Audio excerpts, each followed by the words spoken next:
Okay, it's coming up. I think it's just coming up two minutes past three, so I think we should make a start. Welcome, everybody. I'm Chris White, and I'm the co-founder of Sales Growth Team here with Matt and Samir. So, in terms of my background and relevance here, we have been working together for about 13, 14 years now, I think, myself and Matt. And we met at Hewlett Packard Enterprise, where we were tasked with turning the tanker there and getting them around a new offer, which the sellers had to be customer centric, and they really had to move from features to value. So our experience there took us leading that program from a sales standpoint globally, from $15 million to $3.8 billion by the time we left. So as you can imagine, some great experiences there for growth and some mistakes, small, medium, and extra large along the way. I like Nigerian Guinness and I like Alpine sports, but I must say not necessarily in that order. So, Matt, I don't know if you wanted to introduce yourself next. Yeah, thanks, Chris. So thanks, everyone. So Matt Norton, I also co-host the Sales Transformers podcast with Chris. So the best part of my job, I think, is actually getting to talk to a lot of CROs and sales and revenue leaders. And over the past 3 or 4 months, one of the common themes that's come across from all of those interviews has been around this subject of we're really trying to turn the dial on the middle ground of our sellers, trying to change that focus there. So in a recent podcast with Samir, it sort of made perfect sense to then step in and do this webinar. So over to you, Samir. Do you want to introduce everybody? I know you've got your name on your shirt as well. It's looking really good. That's it. Exactly. Yes. Thank you. Thank you. So my name is Samir. I'm the CEO and co-founder of Salesmotion, a sales intelligence tool helping enterprise and upmarket sellers sell better. It's what we all want. I have a background in sort of enterprise sales for many years, from Accenture to Salesforce in London, then at Clary for a few years, which many maybe know. And then about 3 years ago, we started Salesmotion, now serving customers across the world, a lot of them in Europe and the US, to help up-level their sellers, to better understand their accounts and go after them more effectively. And I'm excited today to talk about all of this in the webinar. Fantastic. Thank you, Samir. It's great to have you here. So just a very quick poll before we sort of start, really. I mean, a lot of our work at SGT is involved with that pivot, sales evolution, turning the tanker, transformation, call it what you will. And the majority of those types of programs lead us into that work around features to value. So on that specific topic, what percentage of your team do you think could walk into a first meeting tomorrow with a genuine point of view about that customer's business? So not a product pitch, a genuine point of view around lines of conversation that uncover relevance and value for that customer. So what kind of number would you put that on as a percentage, roughly speaking? Nobody's going to hold you to this, but it'd be quite good to get a 10, okay. 12, okay. Yeah, so 10, 12, I think, Matt, we see when we do our research for these clients, we're looking at about 20% is a figure generally that comes back for that type of conversation. So is 20% good? Yeah, I mean, 20% sounds really bad, but I think it's probably the norm. I think it probably is a realistic figure.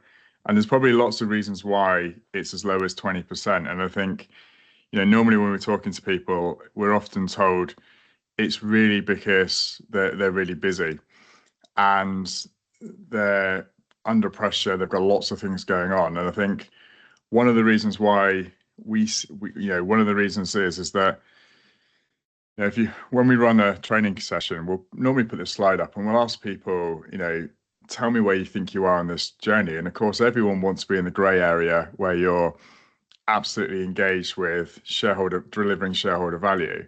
Now, the reality is, when the more you dig into that, you realize that actually a lot of salespeople generally are stuck on the bottom left-hand side. They are talking product, they're talking features, they're creating generic value propositions.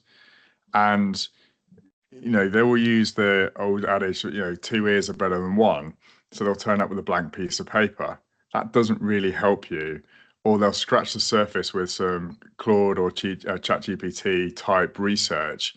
again, they've got a generic piece of value prop, or they've got a generic story that you're going to have a conversation around. They haven't really got deeper into the account. Whereas actually, if you look at what the really strong sellers are doing, they're absolutely getting really deep into the customer. They're turning up with a hypothesis, and they're really trying to challenge that hypothesis with a customer to make sure they really understand the value and where they can drive the right behaviors with a customer. So I think this is a really great way of visualizing, helping people visualize where their salespeople are. And I generally think we see the majority towards the bottom left, Chris. Yeah, I think that's right. I mean, if you're selling widgets and you're in a commodity space, commodity market, and you've got a strong brand behind you, it's a product-led growth environment.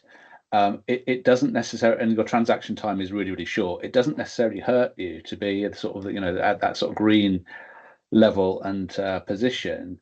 Whereas, the companies that we tend to get involved with, they want to be higher up that stack for more value, more relevance, to be in a position where all those kind of nice spin-off benefits happen, less of a negotiation, more of a feeling of we can't do this without you, you're supporting them, you're in a position of trust, all these good things that will help sellers sell bigger, higher value, higher margin deals. That's the kind of space. But it always strikes me with the research that, as you're saying there, Matt, that people think they're further ahead than they actually are. So I don't know if you wanted to sort of comment on that in that positional piece. Yeah, and I think the natural perception is that sellers and sales leadership will always assume they're talking business value and they're selling business value. But the reality is, when you start to look at proposals, you start to unpack it, you realize actually that they're not. They're just basically projecting a lot of their own company onto a customer.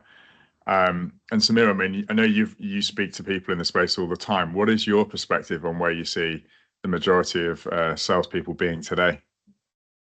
Yeah, I mean, it's kind of funny the way AI and social media warps the image of reality, right? Because you look online, you think everybody is surfing on Claude every single day and perfect pitch all the time.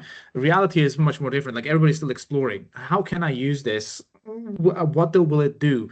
And it's too complicated. I'm just going to do it the old way. And the old way oftentimes is I just want to wing it. And I've seen that at Salesforce, this big, amazing sales machine, but still reps default to what they know. They default to the tools they know, the sales pitch deck they know, the pitch they know.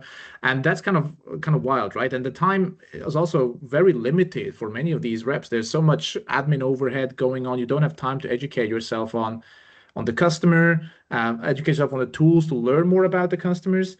And equally, it's a startup. As startups is also like that, where things are just moving and breaking all the time. There's new products, new processes, and everything.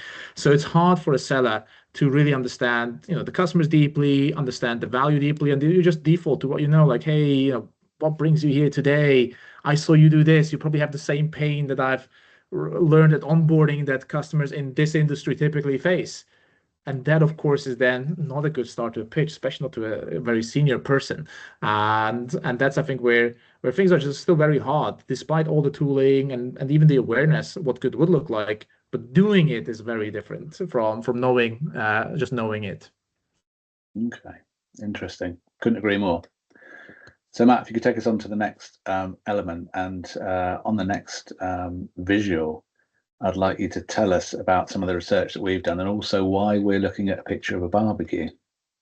Well, it's been hot this summer, as you know, so had lots of barbecues, but that's not the point.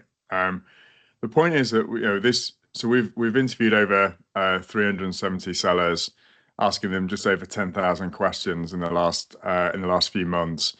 And what this is doing with some of our clients was really to understand where the people are and how are they positioning themselves. And to give it some context, one of them is a high growth SaaS company, tipping up towards $250 million worth of revenue. The other one was a global services-led sales team selling typically anything from $1 million up to $100 million deals. So you'd expect them to be very much in the value orientation game. Now, interviewing these salespeople, we asked them a number of ways to try and identify their elevator pitch. And the final way of doing that is through a barbecue question. And I think it's fair to say, having listened to a lot of the responses, you'd be bored silly if you went to barbecue with these people, because they instantly jump into what the software does, how it does it, why it does it, how it's been built. And there's nothing there around the impact. And in one of these cases, you've got the CEO of the company talking about putting people onto Mars in 2 years quicker, and the work they're doing there, and his sales team are able to articulate they work with NASA. So there's nothing exciting coming from these conversations. So I think, again, it's like, if you listen to what they're talking about, it's very much back to feature centric. And one of the reasons that's behind that, the second reason we see, is that a large number of the sellers really do struggle with being customer centric. They're really struggling with being able to create an interesting point of view. Now, if you spin it to what the best sellers are doing, they're absolutely leading with a strong point of view. They're absolutely leading with the ability to challenge the customer and challenge their thinking. So there's a real contrasting pattern taking shape in these organizations. Excellent. And the final point I was going to ask, and one of the things that we spoke about on the podcast with Samir was all around the frequency of the annual account planning activity.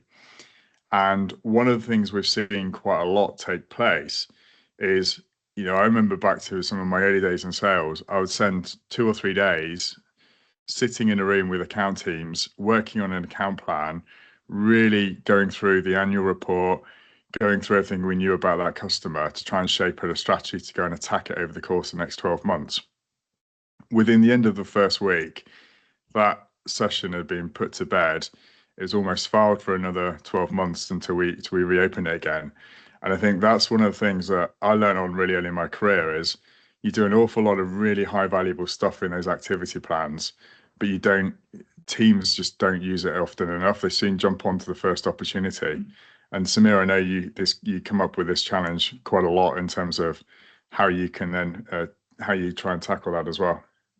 Exactly. I mean, it's exactly that account planning. I mean, that's sort of, and I think somebody was commenting kind of this, and it's exactly true. I mean, I saw this at Salesforce, Clary, we see this with customers as well. It's this big account planning time at the beginning of the year. You lose the first month of the first quarter, and before you know it, Q1's already, you're ahead behind your number.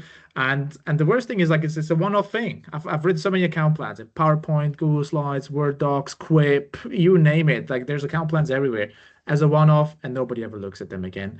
And the thing is, you have to constantly know what's happening in your patch, and that the plan is a living and breathing thing in your top 10 or 20 accounts. And you might be working a few accounts at a given point in time, but you want to know that account maybe 22 had a layoff 2 weeks ago, and that will change your account plan you maybe created a month ago drastically. But reps don't do that, and it's okay not to do, because it's taking time. It's not easy.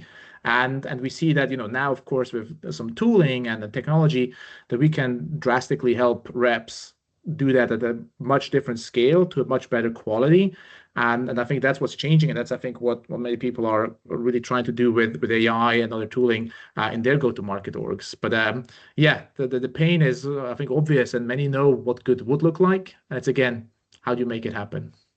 Yeah, fascinating. I think it's that age-old. It's a kind of a weird set of feelings after the account plan has been done. It's a sense of, yes, that was actually a pretty useful thing to do, coupled with, I actually feel like I've been run over by a steamroller. It was a whole load of effort. I just got a template. It was taking me. I was really busy. I didn't want to do it, and thank goodness it's done, kind of thing. And as we're saying, it's a point in time normally, and it is not very collaborative as well. So just a quick poll before we crack on. I just wanted to get, is there anybody really good at doing account plans and doing them collaboratively and keeping them updated? So I guess a quick question, really. When did your team last update an account plan? You can just use the chat. Is it something which is problematic? Have you got it nailed? What do we think about that?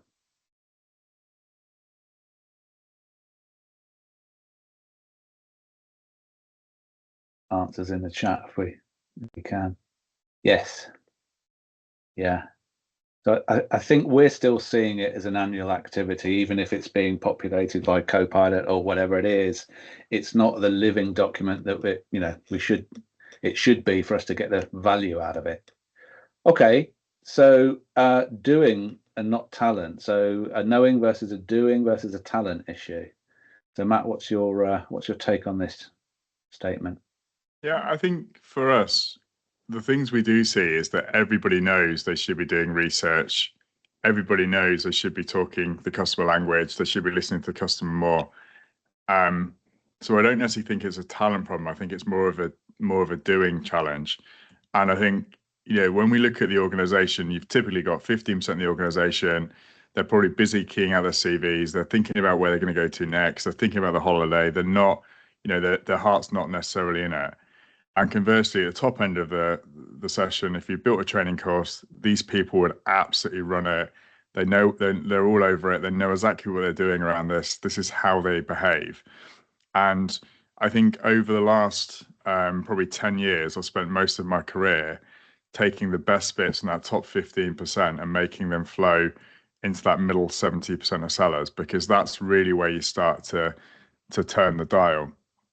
And I think what we're seeing, if we can really focus those efforts, those 70%, take away the resistance because of time, we can spoon feed them with the right process. We've seen really great success. And typically when we look back at the programs we run, we've seen greater than 15% quota attainment improvements in that middle ground, because I think that really is the area of maximum gain for any enablement type focus. So, in other ways of translating this, this has helped us deliver for one client, and the process we can go through in a second helps us deliver for one client 14 quarters of double-digit growth. And that was really achieved by starting small, building programs and processes through their organization. So, quick question. So, Chris, I think you're going to ask a question here as well of the audience. I think my sort of comments on here is that, this is a kind of a sweeping statement, really. But if you look at that left 15 and the right 15, they are both flight risks. So the emphasis there tends to be on the movement of those particular individuals. So the bottom 15% might be keying out their CV. They might be looking at other organizations. They're not in a great position, and performance-wise, they're not in a great position. Conversely, that top 15%, they might be looking at other organizations because they might, be entering into conversations around career progression and those types of things. So those sorts of communities are not ones that we can really turn the dial on that much, really. But that middle section is the bit where the killer growth and the killer return for positive change lies. That's where you get your killer returns. So on that topic, if you think about your middle 70%, and they were able to achieve 10 to 15% more on their quota attainment, what would that mean to you in the financial year? I don't expect anybody to be brave enough to put that number in the chat, by the way, but just almost a rhetorical question around, we're trying to get you to visualize that change in that community and those cohorts that live in those average Joes, average Josephine type of areas in that middle 70%. So that for us is the interesting bit. Why? Because it's the interesting return for our clients. So, okay. Moving on. If we can click forward, Matt, that would be great. So tell us a little bit about these processes, what they are, why they work, and what we've seen in our engagements. Yeah, absolutely. So for me, the process is really simple. If you can spoon feed them with the right level of research and intent, and Samir will take us through how he helps us do that at scale into a process. And I think where I see the best outcomes of all this activity is when you've got steps 2 and 3 working really well. So I know one of the comments in the chat was all around trying to keep this a collaborative plan, and exactly what the cover plan should be. It should be created off the back of some really great research, everyone coming together to align on it, And then every time you have an engagement with a customer, the plan gets updated. It keeps constant. It keeps fluid. So if you're moving account managers over, you know exactly what's going on to that account.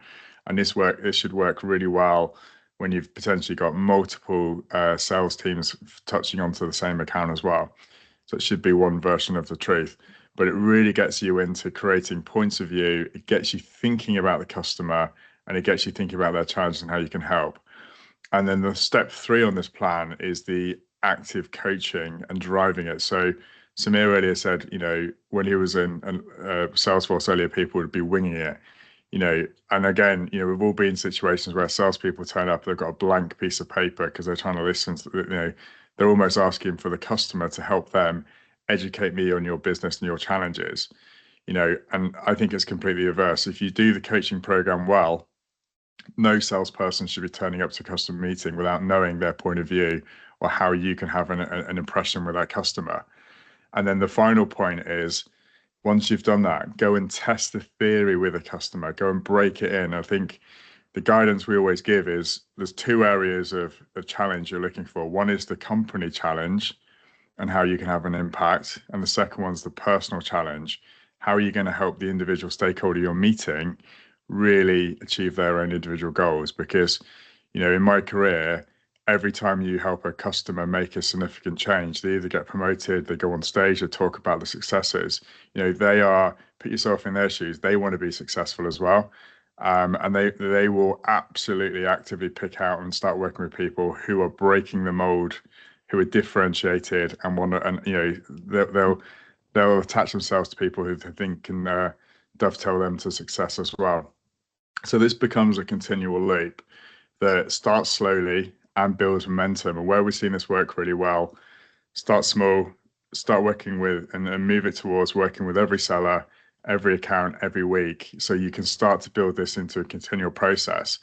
And over a 2-year period, you've embedded this across the organization, and you made this type of approach, the default standard. So at the outcome of this, what you've really done is you've taken what your best practices of your top 15% are doing and made that apply across the majority of the organization.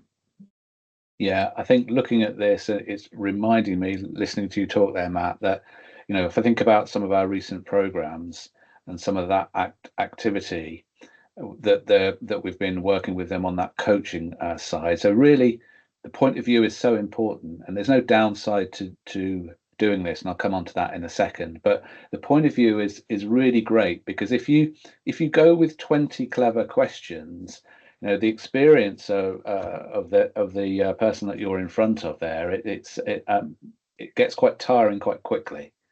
Whereas if you're asking them their opinion on something, and the relevance, etc., against your point of view, that's a much more interesting conversation and place to be for them, and that can unlock the door an awful lot quicker, as we have seen. So that kind of point of view discussion is really, really great, and that's the ideal place to kind of get to, because even when it's wrong and you've missed the mark slightly, the chances are they'll tell you what is important to them without you having to ask in a kind of a brutally blunt way.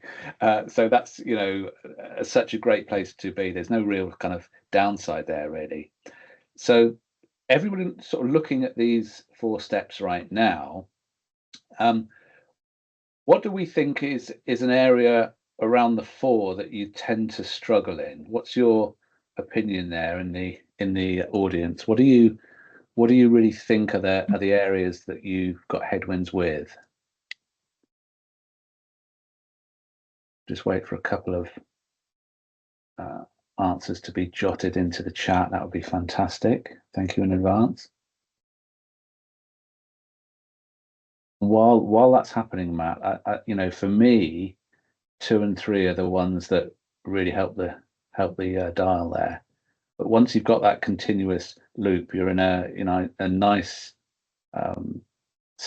easy to step into. We often use sort of language like Lego or Fisher Price here in the programs that we run and cover, and that's not a derogatory term. It's more around the pressures of the environment that the individual sellers, managers, and SLT are in, based around performance.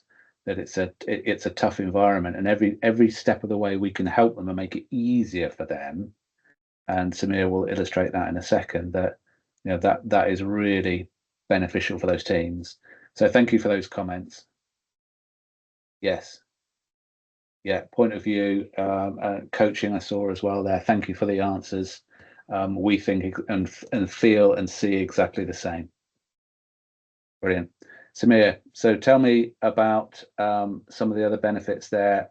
We're talking about collaboration, maybe the view of the CEO or SLT being brought in and being briefed. Yeah, exactly. I mean, there's a lot of things, and I see the comments there. I mean, it's the POV development, consistency, things like that. That's what matters. I mean, what I see oftentimes is this really business acumen. The number of times I hear a sales leader say, "My reps just need business acumen," and technology, I think, in the past years has made it very easy for reps to feel good with activity. You can send a bunch of emails in Outreach or Sales Loft. You can do loads of calls with parallel dialers. And then there's no pipeline, you're not hitting quota, and you're like, what's going on? And I think the best reps I've seen, at least, oh yeah, thanks, Nicole. I mean, the best reps I've seen are a really great blend of curious, business-minded people with a commercial drive, right? I mean, those who are maybe a bit more curious with the less commercial drive, though they are the sales engineers sometimes, are more technically interested. I was an SE, I loved both sides of it, and as a founder, I'm more on the sales side, I would say. But it's you really need that, right? People have to like it as well, right? I mean, coaching can only be that effective, right? But some reps think it's just like a smile and dial approach, and then you're maybe good for the SMB segment to kind of look after another patch. But those reps I've seen progress from SMB to commercial to enterprise, they form a point of view and they want this, right? And then this becomes like a finessing type of thing and freeing them up to do the research, giving them technology to do it faster and better. Coaching, not necessarily teaching from the ground up, but coaching to do things better, not do things in the first place. And it becomes really a talent question, regardless of technology. I know I'm like a technology vendor here, I'd love for everybody to kind of look at Salesmotion to help with that. But the best customers that I win are those who, when they see it, they're just not like, this is exactly what I need. After like a 2-minute demo, if I have to teach somebody what is a 10K, why doesn't the earnings call even matter that we automatically captured and summarized for you and framed it in line to your value proposition? If I have to explain why it matters, it's almost a reason for me to qualify myself out. Whereas if somebody says, wow, this is great, you go down to the CEO quote, you pull that out, that's exactly what I usually spend time on doing manually. You could do it automatically. Technology helps me do my job better. And that's, I think, where these four sort of parts of the circles you kind of put them in the right mind, like frame of mind, kind of how the talent maps to that. And yeah, technology can accelerate that, but you have to have the right talent in place as well. And that's sort of kind of where I think this fits. It's kind of funny when we talk with customers about this, because in theory, everybody knows the theory, but the practice, you see these kind of nuances emerge. Yeah, couldn't agree more. Thank you, Samir. Okay. If we can just flick on to the next one. Great. Okay, so Samir, signal research, outreach, engage. So what are you seeing from the Salesmotion world? Yeah, I mean, there's a couple of things. I think there was a comment again about the living and breathing of the account plans. And of course, I mean, we want to just remove the grunt work for the reps as much as possible, but they still have to think. And it's sort of a sliding scale, right, where it all sits. It's a sliding scale. Kind of how much do you spoon feed the reps? This is what you should say versus here's the info. Now do some thinking on your own. So what we see works really well is, automate all the information gathering, give them some basic kind of points of view, kind of bullet points, kind of framing conversations. But then they have to do the thinking as well on top. And that's where we work a lot with enablement, kind of sales enablement, revenue enablement together to kind of come up with a plan to say, okay, this is now automated grunt work. Nobody has an excuse anymore that it took them hours to find all the details on the company, collate a big spreadsheet or a big PowerPoint. Like, that's done. Now it's about, let's think about what we do with that information now, because it's already there the moment you click on the account. So we kind of see how the research process gets really, really accelerated.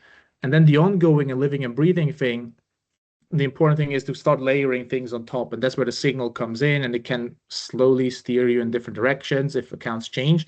And then based on that, you know who to reach out to, how to reach out to, where to reach out to, could be in person, online, LinkedIn, again, whatever the case might be. And kind of how we see that is like, you know, obviously saving time, but what's more interesting than saving time is it's helping you book more meetings, right? You might even have less activity, but the activity is higher quality, and you get more pipeline out of it, right? And that's kind of where we focus reps. I always tell every prospect we talk to, for us, it's not about how many emails you send. We don't help you send more emails. You can get other tools for sending many more emails and many more email addresses. We are focused on quality. We're a low volume sales intelligence tool for low volume, high quality outreach reps. So that's kind of where we sit, right? And that's kind of what we see works well. But you know, things are always moving, and we're always kind of happy to learn as well what others are doing. But that's sort of the point of view we've had so far, kind of being able to really accelerate that process for teams. Okay. Can you illustrate how you would help? I mean, we talked earlier on about getting that best practice, getting that towards a good point of view into that coaching phase. So we talked about that around consistency and scale. Can you illustrate how Salesmotion helps leaders in, you know, get their salespeople into those positions? Yeah, I mean, there's different ways that we can do a demo, I think, afterwards, or we'll show it briefly as well, kind of what that actually looks like in the tool. But the thing is, everybody does their own things. We talked about the top 10% of reps. They all use a ChatGPT or Claude. They have their prompts and skills and whatnot, and that's okay. And you can try to make them a little bit better with a lot of effort. But what you want to do is disperse the learning that you have at the top also into the bottom 80% of the org, and especially that middle part where you can have a lot of impact. And where you know, we come in, we do that consistently across everything, because everybody has their little hacks, like, oh, I have this LinkedIn Sales Navigator search, I always use that. Oh, I do my Google alerts, that's my trick, how I find great nuggets. Somebody else says, oh, I check always if they have a podcast, that's always great intel you can find out. And we just do it across the board, and that in one tool, living right next to you in CRM or wherever your kind of your reps are. And I think that helps making it easily available where they already work, and making it complete already by replicating what each is doing partially, replicating that in a broader sense. Yeah, that makes perfect sense. I don't know whether you could show visually, just super quickly, Samir, how you do that, because we're getting asked on this specific topic around features into value. We're getting asked around, you know, such and such is great at Claude, and you know, Jane is great at Copilot, and but it's pockets around the organization. So one of the number one things that we get asked is, look, you know, how do we bring consistency and drive that best practice across the organization consistently? Exactly. So hopefully you can see the Salesmotion screen there. Yeah.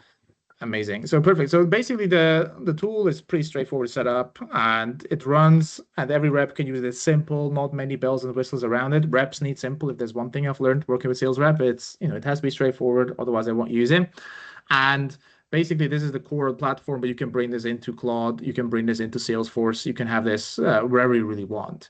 And what the engine does is what a good rep should be doing, but it's impossible to do across every account. It's researching, scoring, and tagging relevant things you should know. So when you come in the morning, or when you set up things to get as an email digest, which accounts to focus on today and what is relevant, you have that in the tool. So obviously it's a demo environment, so the scores are pretty high across my accounts. Let's pick Sprinkler, company I know. When we look at an account, it's now consistently listed, like your account plan templates, like your CRM. It's consistently listed, like, what is Sprinkler? What do I need to know from across the web, from across any source you have out there? How are they doing in terms of growth? This is from a podcast that we pulled that came out like a few months ago. We have a new CRO that's joined effective July 1st. Again, multiple press releases backing this up. So we're building trust as well with our users. And again, from across the board, proactively coming to you. You don't have to prompt things. You don't have to do anything like it.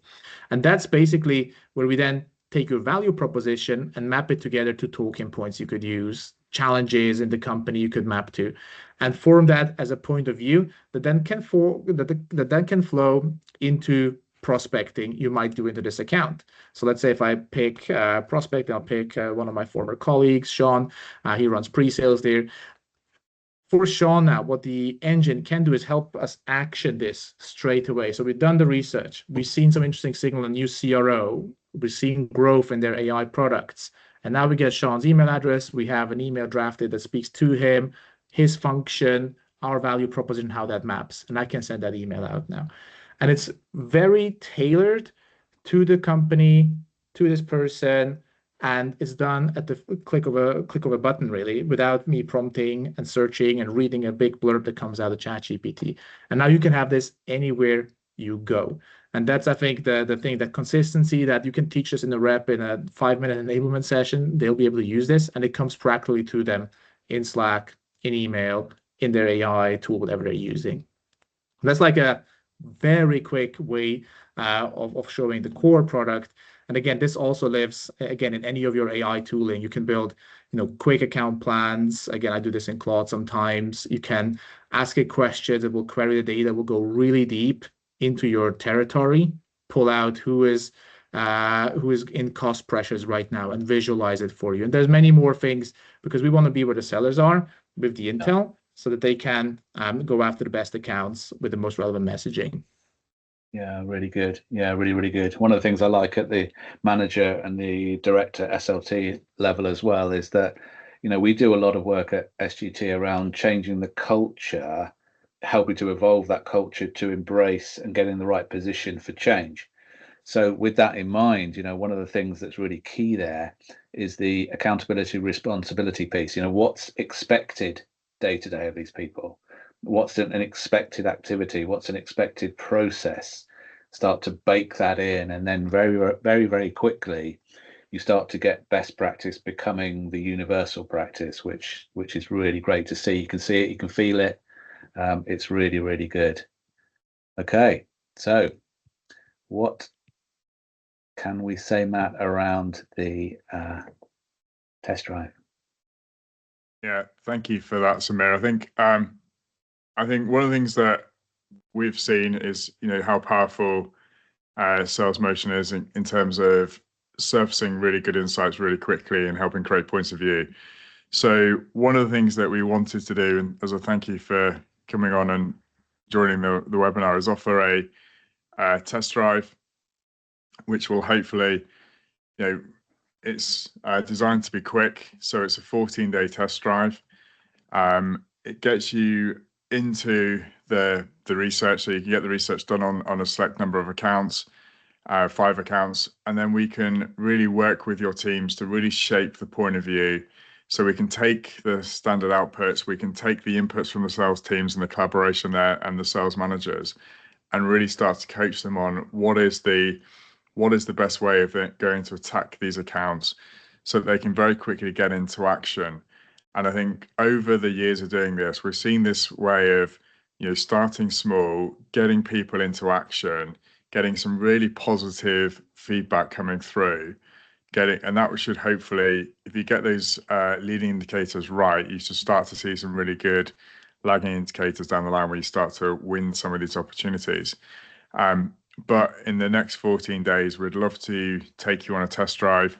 We'd love to work with you to, show you this process in action, help you see how you can then turn the dial on that middle ground. And I think one thing I would say to this is, when running the test drive, it's always best to run it with what you would have as your middle ground. We don't want to engage with the best sellers. We want to engage with middle sellers who are working on opportunities that are stalling, that are not necessarily going in the right direction, or are trying to break into account to sell something new, is the ideal profile of the type of individual and the opportunities where we can see the greatest impact. Yeah. I mean, sort of personally speaking, it's set up this way because, we'd like people to engage. There's obviously a bit of work in here. We have limited slots, but the process here is quite interesting, and it's fun as well, because you kind of get to experience that feeling of positive change. And we're looking at that scenario, as Matt is saying, that middle cohort in the accounts in that particular space to focus on, show the kind of acid test that we're looking to make that change within that biggest community. So yeah, really good fun, and we would like to talk to you individually about that. If it's something for you, please let us know and advise. Have we had any more questions coming in, Stephen, as we've been going along? Because I think we did have a couple coming in ahead of the webinar itself. I think we may have answered some of these. How long before we see anything? Well, that's, you should be able to see it within the 14-day period. How do we stop sellers just sending whatever the AI drafts? I think that the coaching element and the point of view is the control point there. It's a good question, and I think that highlights the need for that coaching element. I think you'd agree, Matt and Samir, yes? Okay, I think we may have answered all of those questions there. Any other closing comments before we... The other question we did have, Chris, was again, probably Samir's probably best place, is how is it different from using ChatGPT? Yeah, I mean, ChatGPT... Yeah, I mean, like any AI or Claude or whatever you might be using, as a one-off, give me some talking points and do a bit of basic research. It does a trick. Of course, it does a trick. That's fine. It can give you a bit of an overview of an account. But the thing is, it doesn't go so deep. It doesn't go so structured across every account proactively. And it will not be framed necessarily in the way you want it as an organization, right? And again, if every rep just goes in and says, here's what I'm selling, here's what I'm doing, and here's the account I'm targeting, everybody will just have their own way of doing things. And that's not really how you can measure and improve your go-to-market org, right? I think that it's quite risky to just give everybody ChatGPT access and say, go sell better now that you have ChatGPT. Some don't know how, some think they know how, and some do know how, which is great. But I think as an organization, you need to think about how do we operationalize AI in our organization truly. And I think that's the big part where, a tool like Salesmotion, together with AI tooling and the CRM, can really streamline things and help you measure it and improve it based on that. Perfect. We also had one coming in about ZoomInfo Chorus as well, Samir. I guess you're best placed to answer that one as well. Yeah, I mean, ZoomInfo contact database. I mean, that's what they're big for, Nicole. Thank you. And Chorus, a call recording software. I mean, we don't do call recording. Chorus sits in the camp of, Chorus, Gong, and Glyphic, and many other vendors like it. So there's maybe slight overlap because, I mean, everybody tags on new features on a regular basis. But I think what we see is, depth of information, ease of use, and sort of that really proactive nature of running. So let's say something you could not do in a ZoomInfo is if you give me 1,000 accounts that are in your territory and you ask me who of these accounts had layoffs recently or has announced transformation projects, ZoomInfo couldn't answer that question. We can. So that's kind of the other thing, because we are really kind of big on gathering and analyzing the data on these companies as part of our research and surface them as they happen to you. But happy to take it offline and go deeper. There's always kind of different nuances as well, and happy to explain them anytime. Fantastic. Thank you, Samir. So we will be sending out, Stephen will be sending all attendees out various assets from this, obviously the recording, the deck, etc., and details of that offer that Matt outlined earlier on as well.